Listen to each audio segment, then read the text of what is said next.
Previously on Kitchen Princess Academy. We're still looking for the Flan Prince, Sora's still dead, and there's another cooking contest. What else is new? Najika gets tricked into competing against Seiya to make the best high tea, but the director also throws in that he bought the deed to her orphanage, and if she doesn't throw the contest, he'll burn the place to the ground. At the last second, Seiya uses his daddy's credit card to save the day and make the contest a fair fight. Not that any of this matters, because in the end, it's a draw. Seiya's so mad about this, he starts working at the Fujita diner just to gang stalk Najika, but ends up falling in love with her instead. He officially asks her out right in front of Daichi, and that's what you missed on Kitchen Princess Academy!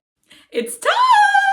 So yeah, at the end of book 8, Seiya very abruptly changed his whole tune about Najika, and he kissed her on the mouth like a total slut. And at the beginning of book 9, we discovered that this wasn't just like a one-off bit. He is actually doubling down on this being in love with Najika thing. Seiya is completely obsessed with Najika, but in a positive way now. But he's being a total weirdo as usual and like showing up in her classes. Hey, Seiya-kun, why are you in my class? Because I want to be with you.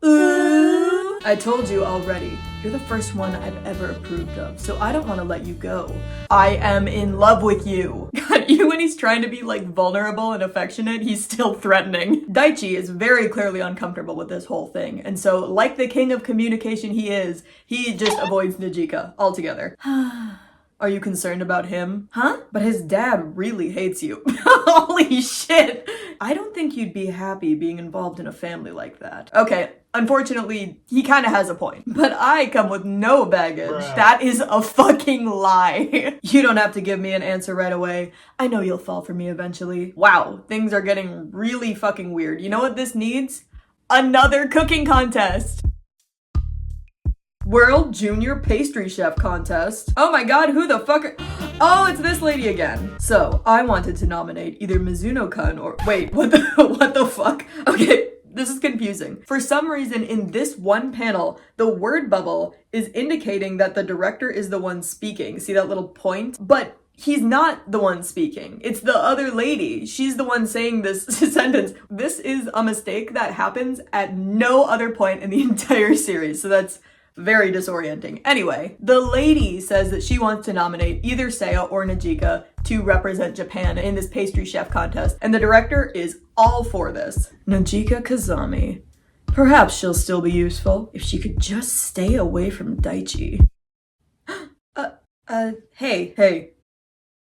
So these two goobers make awkward small talk about the Fujita diner. She invites him over this evening to be the first one to try the new menu items she's been working on. But, oh fuck, the director is having some big, important, fancy, rich people dinner on that same night at the same time. And Daichi, of course, has to attend. Whatever will our Daichi do? So Daichi does the rational thing and he reschedules with Najika. I'll be there. Oh fuck, I'll definitely be there. I'm sure I don't have to be at the party the whole time. Okay, perfect, nothing can go wrong here. Najika runs off with her hopes sky high to start cooking all the food that Daichi's gonna try tonight. So fast forward to this fancy dinner party. Daichi's trying to greet guests as quickly as possible so he can try to sneak out in time to meet Najika. Well, shocker, the director is not gonna let that happen. This sequence is very clearly meant to be like tense and stressful and like, oh no, so disappointing. But it's unfortunately also kind of funny because like it keeps cutting back to Najika who's just sitting at this table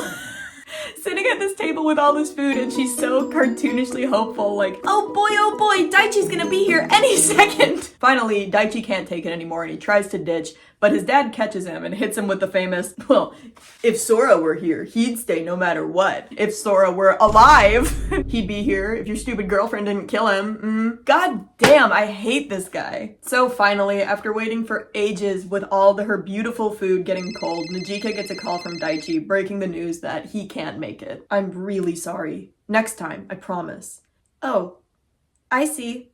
It's okay, don't worry. It wasn't really ready yet. I'll see you tomorrow. Oh no, this is too much for one person. I don't know if I can finish it all. Whoa, this soup is way too cold. Ugh. Mizuno-kun, what are you doing here? I saw the light on, so I thought I'd have dinner with you. But we should make it all over again. So yeah, Seiya forces Najika to work with him and remake the whole dinner because it got cold. And Najika is, you know, annoyed at him because he's so pushy. But ultimately, she does end up having a fun time cooking with him. So instead of Daichi, Najika ends up sharing a delicious hot dinner with Seiya. I think I like you best when you're eating. When you eat something delicious, it makes you smile, doesn't it?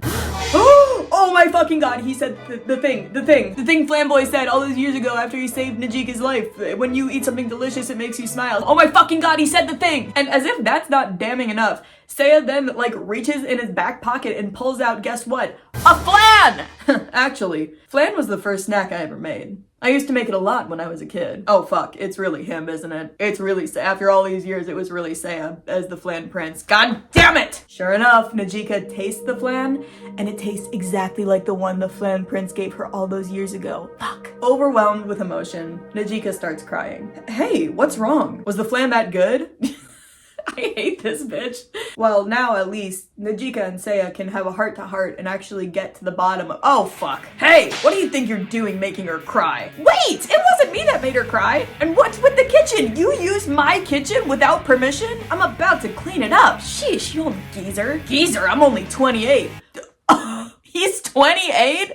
I thought he was like 40. So yeah, the night dissolves into chaos without Najika getting any kind of closure or answers about her past. Fast forward to February 14th. Najika is working on some hot chocolate for the diner. Oh, and for the sake of middle school drama, there's apparently some kind of pressure to give chocolate to one special person because that means you like them. Seiya comes sniffing around hoping Najika gives chocolate to him and is once again accosted by Najika's friends. Why are you still hanging around Najika? Why don't you go back to your own kitchen? Shoot! He's so aggressive. If you don't like him, you have to tell him that, Najika. Oh, I know.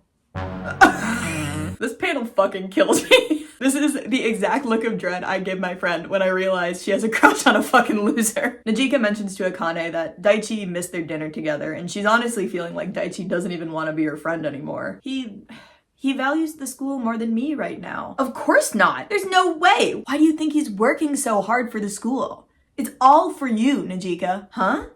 Look, I overheard the other day. I thought we were clear. You do as I tell you for Najika Kazami's sake. That was the condition for letting her stay here. Oh, well, thank God, Akane happened to walk by the director's office when he was giving his weekly recapping the plot speech. Bruh. He went back to his father's place that he hated so much so that you wouldn't lose your place here. Hey, Najika, listen to your heart. Who do you want to give chocolates to the most? Oh, you okay, Najika? You're really careless today. Sorry, Fujita-san. I'll clean it up when I get back. She rushes out the door to go find Daichi, and she immediately runs into Daichi. Yeah. He was just standing out in the snow for who knows how long, like a fucking creep. Anyway, he frantically apologizes to Najika for missing the dinner, and she drags him into the diner. While he's warming up, he makes some comment about how everyone in the diner is smiling because Najika makes everyone so happy, but me? I just keep making you miserable. Huh? It's hot chocolate. I want you to have it. I like him. I like Daichi.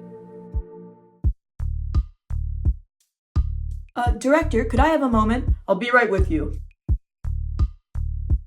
Oh my god! Oh no! The director is spending his Valentine's Day alone, looking at old pictures of his kids back when they were happy and alive. Don't do this, man. Don't make me feel sympathy for the worst bitch in this whole series. The next chapter is a huge change of pace. The whole thing is Najika and Daichi going on a little road trip to visit Sora's grave. And it's nice. There's of course a lot of flirty tension between them on the train ride over. They get to the grave, and after lighting some candles and praying, Daichi leaves Najika so that she can have a moment alone with Sora. This is banana bread. Senpai, did you know the word banana comes from the word for finger?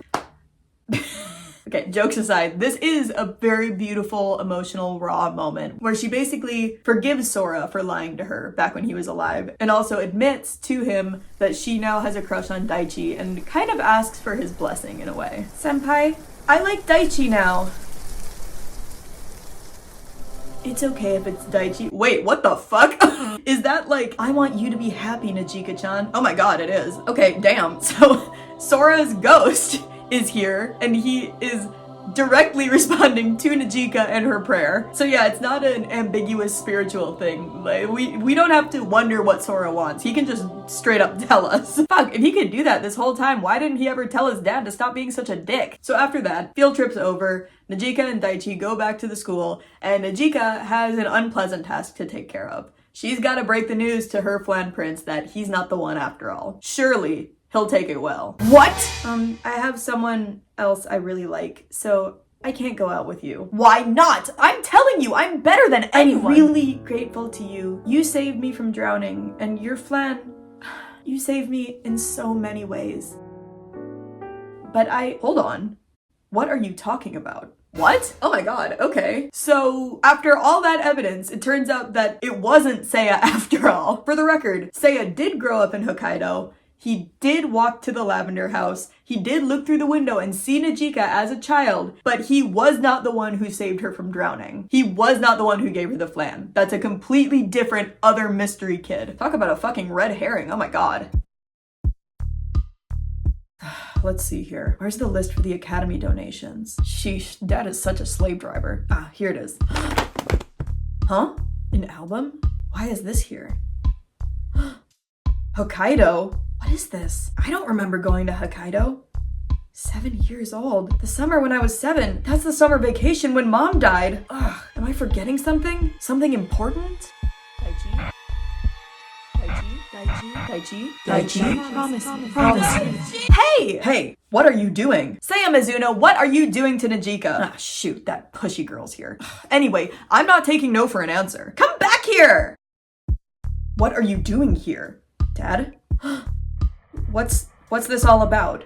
Did I go to Hokkaido? This was the year Mom died, right? How come I don't remember any of this?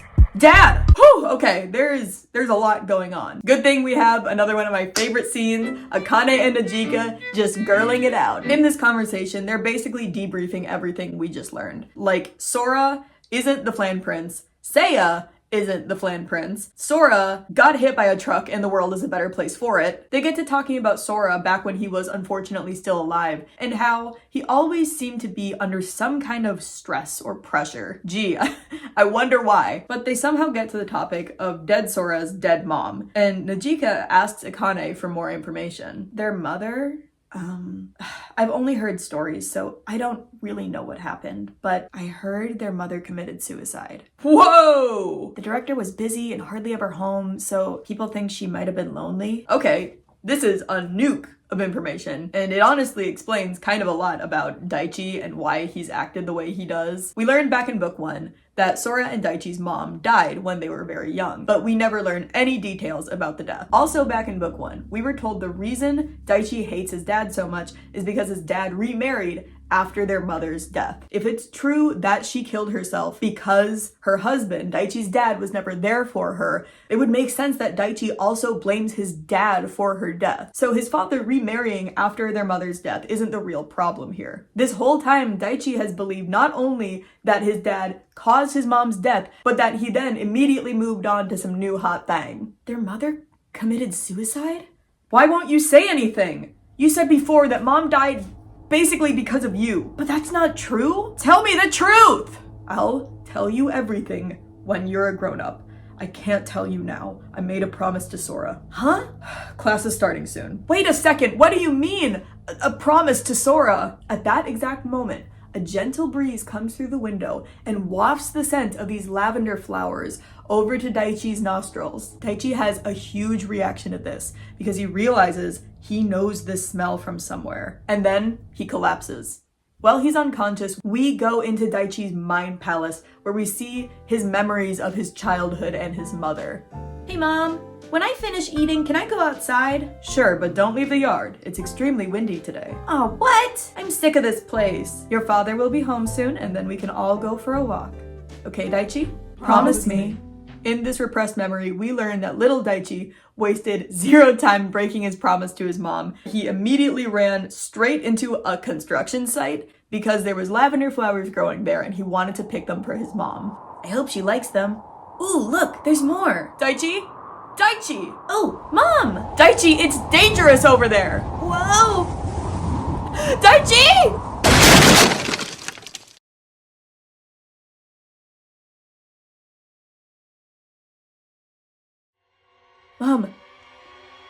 Mom? Mom? Daichi? Okay, that was a lot of information. Let's unpack what we just saw. Daichi's family used to take vacations to the countryside of Hokkaido when he was little. During one of these vacations, when he was 7 years old, Daichi left the yard to go exploring even though his mom told him not to. While trying to pick lavender flowers for his mom, his dumbass wandered into an active construction site, I guess? His mom finds Daichi just as a pile of bricks, I think, was about to collapse on top of him. She pushed him out of the way, saving his life, but then she got crushed in the process. While all of this was going down, Daichi suffered some kind of head injury. You know, the kind that requires a large bandage to be wrapped around the head. When he woke up in the hospital, he had completely forgotten the accident. In fact, he forgot that they had ever gone to Hokkaido that summer. Then Sora, at the ripe old age of 8 years old, begged his dad to pretend that the trip never happened at all. Because if Daichi knew that he caused his mom's death, he would be devastated and never recover. That's what the director meant when he said, "I made a promise to Sora." He promised that he would tell Daichi the truth about what happened when he was an adult, but he never expected Daichi to abruptly recover his memory of this day. Additionally, the story that Daichi's mom killed herself because of the director is just that. It's a story. When he was a little older, Daichi overheard some women gossiping about his family, and one of them said, "I heard she killed herself because her husband was never around." And since Daichi had literally no memory of his mother's death, he took this random speculation to be the truth. And he started blaming his dad for his mom's death. Holy shit. That reframes everything in the whole series. The reason Sora was always so much closer to the director is because the two of them bonded over this heavy secret they were carrying together. The whole time we were led to believe that the director was just this evil, controlling father. And don't get it twisted.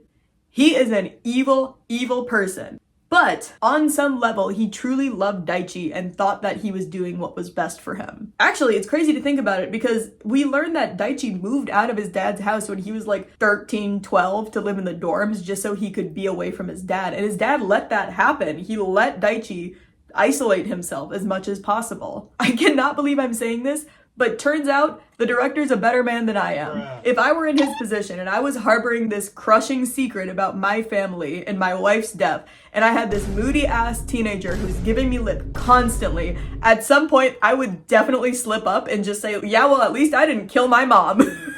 We fast forward 2 weeks and we learn that 2 weeks have gone by. Since this huge traumatic epiphany, Daichi hasn't been seen by anyone. He's not going to the diner, he's not going to classes, nothing. Akane and Najika have tried to visit him multiple times, but they're always told that they can't see him. And to make matters worse, oh, there you are! Seiya's still here. Ew, it's you again! You act like I'm a monster. Quick pause in the story. Have I mentioned how much I love the interactions between Akane and Seiya? They are both such diva-ass bitches and they're at each other's throats constantly. I love it. Anyway, I have great news. It's about the World Junior Pastry Chef Contest. We were chosen to represent Japan. Wait. Najika has no idea what he's talking about. This is her first time hearing about this contest that she's already been entered in. So once again, Najika is entered into another cooking contest without agreeing to it at all. I swear this has happened like 15 times in this series, goddamn. Akane is supportive, of course, and Najika is also excited about the idea of going to Paris for the contest because that's where her dead mom and dad wanted to go before they were made dead. But she's also too worried about Daichi to really get her head in the game. Speaking of Daichi, meanwhile, at the Mansion of Suffering, we get this long, sad, painful montage of the director trying to get Daichi to eat something. He's locked himself in his room, and any food they leave at the door goes completely untouched. Daichi is understandably distraught at the knowledge that he is responsible for his mom's death. We also see that Najika has tried to stop by with food for him. You again? Look, no matter how many times you come by, I can't let you see him. Then, could you at least give this to him, please? I'm sorry. Najika Kazami? I love the director's like gobsmacked at other people being able to be kind. Meanwhile, at the Fujita diner... Sorry, we're closed. Huh? The director asks to see Najika, and Fujita promptly tells him, all of her business. Like how she's been staying after work every day to try to cook food for Daichi, and she keeps trying to leave food for Daichi, even though every day this cranky ass maid tells her no. Naturally, the director takes this as an invitation to walk straight into the kitchen and jump scare her. The director? Huh? Why are you, let me get you a drink. Don't mind me. Don't mind me? You walked into her kitchen? Whatever. What happened to Daichi? He's been absent for so long. I'm really worried. Daichi watched his mother die while she was protecting him, and the trauma made him forget the incident. I wish he would have forgotten it forever, just like Sora wanted him to. I promised Sora that until Daichi became an adult and he could accept the truth, we would keep it a secret, but I can't believe he recovered his memory like this. Okay, bye. Okay, thanks. Don't worry, guys. I know things might seem a little hopeless right now, but I have a feeling that Najika has a safe, tasteful, respectable plan. Like showing up at his window in the middle of the night. Huh? Najika? Why are you here? It's dangerous. This is the second floor. It's okay. I'm a monkey. What? Oh, wait. That's actually a reference to the first book. She first met Daichi when she fell out of a tree and he called her a monkey. Oh. Okay, that's actually a really cute callback. I like that. So she presents Daichi with a thermos of hot soup that she grew up with in Hokkaido, and he finally eats something. I'll always be by your side, forever, no matter what happens. I love you. End of book 9! Also, side note, this image of Najika in the tree with the leaves or petals falling all around her, the choke hold that image had on me when I first saw it, I still haven't recovered. Oof. And finally, here we are. Kitchen Princess, Volume 10, the last book in the series. We made it. We made it to the end. I just want to say thank you for being with me along this journey. I've said it before and I'll say it again. I have the best audience in the world because you guys just let me post about shit that makes me happy, regardless of if it's popular or relevant or whatever. I love you, I love you, I love you so much. Let's finish this story. Book 10 starts right where book 9 ended. Najika just confessed to Daichi that she loves him and that she's willing to wait however long it takes for Daichi to recover from his depression. Then she scampers down the tree like a squirrel and runs away before Daichi can say anything. What a legend. She then scuttles right over to the director's office and tells him that Daichi has at least eaten something. Oh, I'm glad to hear it. Huh. I guess no one can save him but you. Okay, that is a lot of responsibility to be putting on a 14-year-old girl, but it's not the first time you've done something like that, is it, sir? I could only lie to him and keep my distance. This is pretty pathetic. Yeah, kinda. Okay, she doesn't say that. As usual, Najika shows herself to be more mature than me by showing kindness to this man. Huh? Try this. A caramel? I made it for you. The director tries to turn her down, saying that he doesn't really like sweet things, but come on. Does Najika ever take no for an answer? She tells him that even people who don't like sweet things can enjoy this candy. He eats it and, oh, shocker! It's delicious! It's just a salted caramel, but the director is so gooped and gagged. Look at his face. Sir, don't tell me you've never even heard of salted caramel before. This interaction then goes from weird to weirder as Najika makes this really long, forced metaphor about salt representing parenthood, I guess? Salt is an important ingredient that complements the taste of food. Lately, it has been hated by many who say it's unhealthy, but we need it to survive. I think that parents are like that salt. Najika, I love you so much. What the fuck are you talking about? Ultimately, the scene ends with Najika telling the director in a very gentle, kind way, I'm not the only one who can save Daichi. You're his fucking dad. Start acting like it. Bruh. Maybe a good starting point is don't sleep in your office. It was the middle of the night when Najika came over. Why were you here? Director, I have another request. It's the next day and Daichi's not at school again. Wait a minute. Daichi's at school again! As usual, the power of friendship was all he really needed to overcome this trauma-based amnesia. He quickly says hi to Najika and thanks her for the soup, and he tells her he'll stop by the Fujita diner later. So, guess who's at the Fujita diner later? Fucking everyone! And they're all like on Najika's ass about this pastry contest as if she didn't just save Daichi's life again. What? You still haven't decided your menu items for the pastry chef competition? There's only 2 weeks left. What have you been doing with this time? Huh? But Najika, I thought you You were working on your menu. I was. Who cares if she's not ready yet? Najika is a genius, so she's not sweating it. Unlike you. I'm not sweating it either. Hey, is it true? You're gonna enter a competition? When is she not in a competition? The big one in Paris, right? That's amazing. Good luck. We'll all be rooting for you. Yeah, me too. Didn't we used to bully her? Meanwhile, Daichi is back in his emo era, just brooding outside of the diner, not coming in. And once again, Najika has to go out and find him. This is clearly a very emotionally charged moment. It's a good thing they have some privacy. Hey, you shouldn't bother them. Shut up. I want to see what happens. Najika once again pours her heart out to Daichi. She tells him about the contest she's in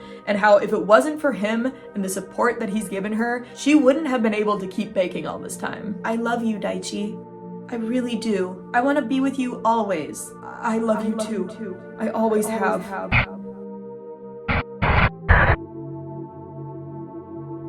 I'm sorry. I can only think of you as a friend. Oh my god! Let me tell you, reading this for the first time when I was 13, I was suicidal.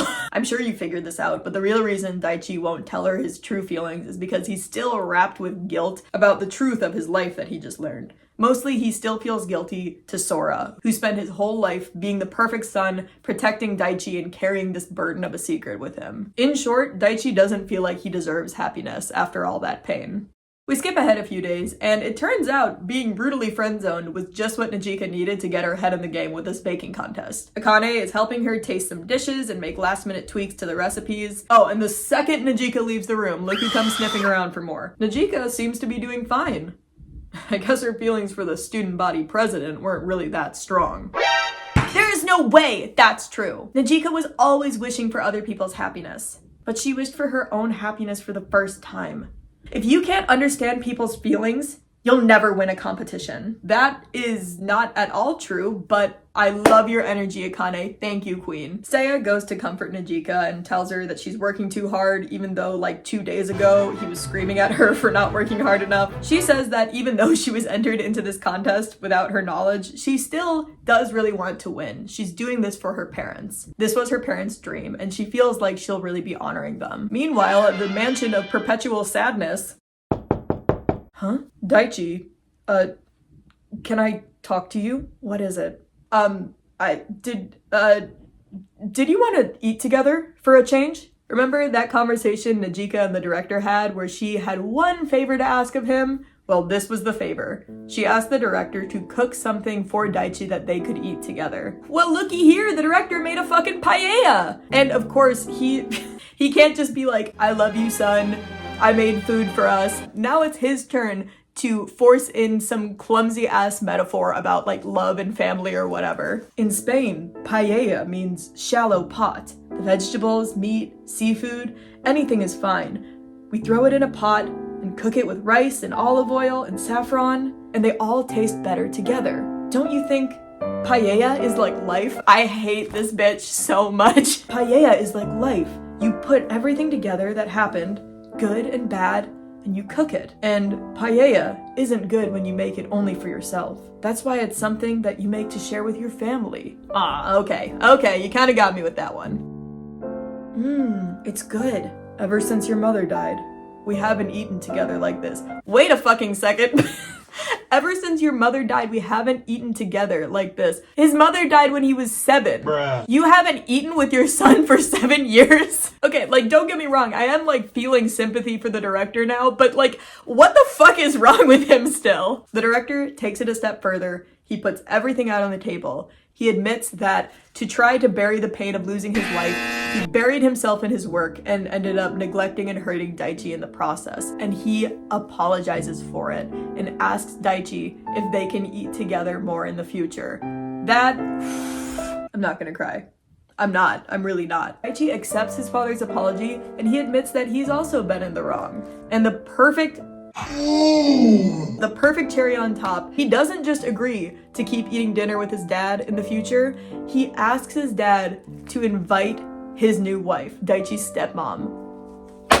Oh! The director remarrying has been like the reason that Daichi hates his dad all these years. And here he is accepting the fact that his father has found happiness somewhere. Hey dad, this paella, it's Najika's recipe, right? I knew it as soon as I ate it. It's Najika's style. So you noticed. The director admits to Daichi that Najika is the one who suggested this to him, and she gave him the recipe for this meal because she knows that Daichi is hurting. She knows how important family is, and she knows how much this would mean to him. Eating with family is the happiest thing you can do, and I want Daichi to be happy. She really cares about you. From the bottom of her heart. Daichi? I'm going to go see her. Huh? Don't you know? She's not at the academy right now. Oh my god, while this heartfelt dinner has been going on, Najika's ass was on her way to the airport to fly to fucking Paris. But she is making one last phone call before she gets on the plane. Oh my fucking god, it's to Grandma. I'm sure. No, I'm certain that Grandma is not going to have any random health problems the second that Najika gets on that fucking plane. I know for a fact that's not gonna happen a third time. Agio-sensei? Yeah, I'm leaving soon. I'm going to do my best, okay? I'm sure you'll win. No matter where you are, I'm always thinking of you. Okay, bye. Good luck, Najika. You really thought you'd be able to get through the last Kitchen Princess book without Grandma dying again? Anyway, enough about Grandma. We'll deal with that in a second. We go back to the airport where Akane is seeing them off. You're my friend, so take pride in yourself, okay? Thanks, Akane. Bye! One of us has to win, okay? Okay. Goodbye, Daichi. Here we are, the capital of love, Paris. We get this beautiful little moment where Najika is talking to her dead parents, and she's saying like, look, I made it to Paris. It was always your dream, and here I am. And no matter what happens in the competition, she knows that they're watching over her. Najika, you ready for tomorrow? Yeah, I was just looking over my recipe. You're making a cake using your favorite sugar sculpture, right? Yeah, I'm gonna show my mastered technique to the world. How about you? I'm making a rainbow cake. Oh fuck, gay ass. The hope is whoever eats the cake is fucking gay. No, she doesn't say that. The hope is whoever eats the cake, their life will turn colorful like a rainbow. What's wrong with me? So, do you remember in the very, very, very first Kitchen Princess Academy video I ever made, I mentioned that despite being rated 13+, it is very, very PG and safe. There is no swearing, there is no sex, there is no like drugs or crime or anything like that. I mean, there was a hit and run that one time, but I think we can all agree that was for the greater good. Well, this is one of my favorite examples of this series being very, very PC and safe. Najika's all super nervous and she says, if I were an adult, I'd drink wine to help me sleep, but I can't do that. That'd be illegal. Then I'll make you a cocktail. What?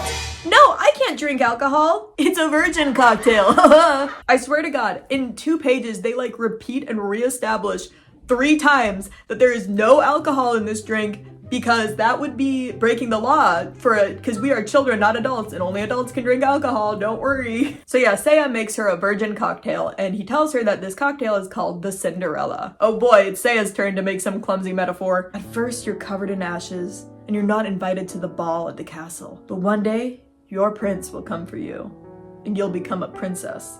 No way. A princess in a castle? That's not me. Then you're a kitchen princess! Ah! He said it! It's the first time they ever say the name of the series in the series. I need to calm down. My neighbors have made multiple noise complaints against me. Because it's Seiya, of course, this divulges into him basically proposing marriage to her again. Can't I be your prince? I'm serious about you. Our dreams and goals are the same. We'd go together naturally because of that. But I'm really sorry. I really, really, truly love Daichi, even if he doesn't love me back. Can't you forget about him? He is sick of her ass. So I have no chance, huh? I'm sorry. Don't make that face. You're my biggest rival, right? Yeah, thank you, Mizuno-kun. Oh fuck, I wonder who that could be. Hello? Najika? Fuda, what's wrong? I didn't know what to do, so I called you. Wait a minute, are you crying? Fuda, calm down. Help, Najika, help! Hagio-sensei is dying! Again. So yeah, with just a few hours before the competition starts, Najika learns that Hagio-sensei collapsed on the ground, and these stupid orphans in this stupid orphanage, instead of calling 911, they called Najika, who's in a different country, as if she'd be able to like give grandma CPR or something. They said it's her heart. She needs to have surgery right away, but it's a really, really difficult surgery. You know, most surgeries are not easy. So yeah, just like that, everything's ruined. Najika says, fuck the competition. She's flying back to Japan tonight to, I guess, perform the open heart surgery on grandma herself. Go! But the competition is tomorrow. It's an important day. Your dreams might come true. But Hagio-sensei is in pain. If I'm not by her side now, I'll regret it forever. If you don't understand other people's feelings, you'll never win. I'll take care of the tickets for you. You head to the airport. Huh? I'll work hard in the competition for both of us. Okay. Thank you. Seiya, like a true knight in shining armor, whips out his phone, grabs his daddy's credit card, and gets Najika a ticket on the first flight back to Japan. That's a man! So the contest is about to start, and Seiya is looking around at the other contestants. Wow, this really is a world-class competition. What the fuck were you expecting? Shoot, I'm actually getting a little nervous, huh? Seiya? It's me, Akane. Oh, it's only you. Is that how you treat a friend who called to cheer you on? Also, I couldn't reach Najika. Dude, you should consider the time zone difference. You're such an airhead. What? I don't like you calling me an airhead. Never get a boyfriend acting like that. What? But I feel better. Thanks. Okay. I promised Najika after all. I'm going to do this. I guess Seiya is actually motivated by negativity, and so getting in a little quick fight with Akane right before the competition was just what he needed to get his head in the game. Meanwhile, back in Japan, it's hospital time. Hagio-sensei, please don't go away. This random fucking nurse walks in, and we learn that the surgery was a success, grandma's gonna be fine, as fucking usual, and Najika abandoned the fucking competition for no reason. But ultimately, Najika doesn't care about that. She's just happy that she could be there and see her grandma in person. In the waiting room, all the orphans of the Lavender House are asleep because it's been a long day. But the nurse mentions that there was another boy who stayed in the hospital and looked after grandma the whole time. I wonder where he went. One other boy? Based on nothing but a gut feeling, Najika goes outside and starts walking around, taking in the familiar sights of the town where she grew up. After wandering for a bit, she finds herself back at the river where she almost died all those years ago. Hey, this is where I met my Flan Prince. As she's reminiscing on her memories, she notices a rainbow forming in the sky. And who's standing at the end of the rainbow?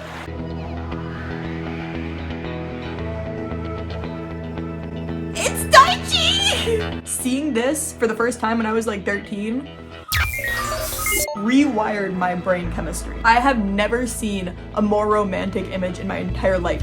No other fictional love story can ever make me feel the way this makes me feel. Daichi heard what happened to grandma and he went to Hokkaido to watch after her. I need to calm down. Najika, why are you here? I heard Hagio-sensei was in surgery, so I rushed back. You looked after her? I want to ask you something again. That time, when we were kids, are you the boy who saved me from drowning? Are you my Flan Prince? I don't like that face. I am. What the fuck? So remember, Daichi lost his whole memory of the summer that his mom died. So he was the boy who saved Najika as a child, but then he completely forgot about it. She tells Daichi that means he is the Flan Prince. He is the boy she's been looking for all these years. He also thanks her for helping his dad make paella and how that dinner meant so much to him. He talks about losing his mother and losing Sora and how getting his memory back and building this relationship with his father again has made him realize he doesn't want to lose anything important to him anymore. I'm supposed to create my own destiny. That's what you taught me. I love you. I want to be with you. Fuck. Are they like dragging rocks? So we finally did it. We finally learned how to communicate enough for both of them to be honest about their feelings. The two of them, fully boyfriend and girlfriend, I guess, walk back to the hospital and grandma is totally fine. Fucking of course. I'm sorry for ruining your competition. Yeah, you should be, you old bag. No, there are many competitions to come, but there's only one you. You are a better person than I am, Najika. One of the little orphans points out the TV where the junior pastry chef whatever worldwide competition is on, and guess who won? It's Seiya! Wow, this is your friend, right? Your detailed sugar sculpture is amazing. Could you tell us what it's called? It's called Najika. Turns out Seiya made the rainbow cake that Najika was planning on making. It's the name of a friend who I respect and a future first-class pastry chef. This recipe is a collaboration with her. I'm not the only one who became the champion. It's Seiya Mizuno and Najika Kazami. Both of us. But I'll settle this in the next competition. Are you watching, Najika? I'm still going to win. That's more like him. One last question. What is the first snack you ever made? Flan. When I was a kid, I always made flan. My parents were proud of it and passed it out to our hotel guests. Passed it out to hotel guests? There it is. That's why the flan that Seiya made tasted exactly like the one that the Flan Prince made. Because it was his flan. Daichi was staying at the hotel that Seiya's parents owned. He got one of Seiya's flans and gave it to Najika after he saved her from drowning. That's why the flan that Seiya gave her later as teenagers tasted exactly the same, because he literally made both of them. Everything is coming full circle. We're finally getting closure. But Najika has one last thing she needs to take care of. All those years ago, after the Flan Prince saved her life, she promised that someday she would find him and make him the best dessert in the world. And now it's time to make good on that promise. As she's baking, we take a moment to reflect on everything that's happened in this beautiful, perfect series. All the people she's met along the way, how far they've come. Seiya, Akane, the director, all of these people who at one point kind of hated her are now her friends who are going out of their way to cheer her on. And most of all, she's thinking about Daichi, who has been there with her every step of the way. He was the one who saved her life as a child. He was the first person she met at the academy. He's the one who pushed her. He's the one who kept her going. He's the one who made it possible for her to stay at the academy. And now it's time for her to give him the best dessert in the world. It's creme brulee. You make it with egg yolk and heavy cream. It's a French style flan. So, was I able to fulfill my promise? Well, I might have to work harder. To me, anything you make is the world's best snack. And then they kiss! They kiss on the mouth! We made it. We made it. You and me, we made it together. I know I say this all the time, but thank you for your patience. My first Kitchen Princess video was like literally years ago, and low-key, not to like trauma dump or anything, but I started this series when I was at a very low point in my life, like mental health wise. My mom happened to grab a bunch of Kitchen Princess books that were about to be discarded from a library, and they made me so happy and so excited that I just wanted to share them with the world and with you, my audience. Being able to express myself and talk about the things that make me happy with people who also find it entertaining is like the most liberating and empowering thing in the world. Thank you for being on this journey with me. I truly can't express that enough. Thank you. And so, for the last time in Kitchen Princess Academy, thank you so much for watching. Subscribe if you want to, don't if you don't, and I will be back next whenever I upload. Bye!